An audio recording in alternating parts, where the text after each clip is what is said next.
नमस्कार शेतकरी मित्रांनो, मी तुषार मित्रांनो, महसूल विभागाच्या माध्यमातून शेतकऱ्यांसाठी एक मोठी आनंदाची बातमी आली आहे। आता ती बातमी काय आहे या व्हिडिओमध्ये आपण जाणून घेणार आहोत।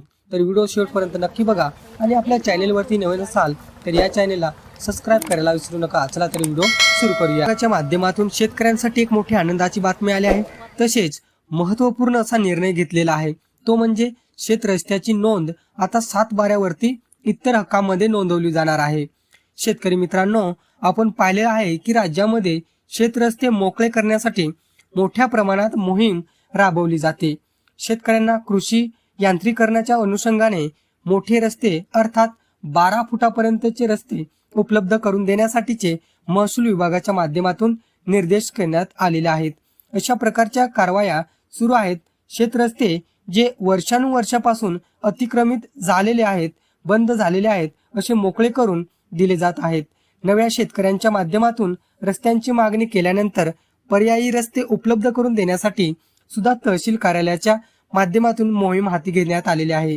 परंतु शेतकरी मित्रांनो, हे सर्व होत असताना नवीन रस्त्याची मागणी असेल किंवा जुने रस्ते मोकळे करणे असेल, ह्या प्रक्रिया पार पडल्यानंतर काही कालांतरानं या रस्त्यावरती पुन्हा अतिक्रमण होतात, रस्ते अडवले जातात आणि रस्त्यांचे वाद देखील निर्माण होतात।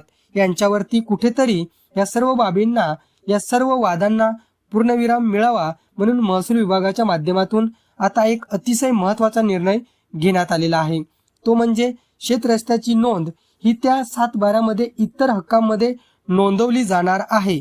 7/12 शेत रस्त्याची नोंद इतर हक्कांमध्ये नोंदवली गेल्यामुळे साहजिकच यात रेकॉर्ड राहणार आणि भविष्यामध्ये जरी यांच्या संदर्भातील काही वाद निर्माण झाले, अतिक्रमण झाले किंवा कोणी रस्ते जरी अडवले तरी यांच्यामधून मार्ग काढण्यासाठी वेळ लागणार नाही। त्यामुळे आवश्यक असलेला बदल शासनाच्या माध्यमातून करण्यासाठी हा निर्णय घेण्यात आलेला आहे। आता जे काही नवीन पर्यायी रस्ते दिले जातील ते अतिक्रमित रस्ते आहेत, ते मोकळे केले जातील किंवा नवीन रस्त्याची निर्मिती केली जाईल। त्या सर्व रस्त्यांच्या नोंद आता या 7/12 इतर हक्कांमध्ये नोंदवली जाणार आहे। शेतकऱ्यांसाठी महत्त्वपूर्ण असा व्हिडिओ होता। आपल्या शेतकरी मित्रांना नक्की शेअर करा। धन्यवाद। जय हिंद, जय महाराष्ट्र।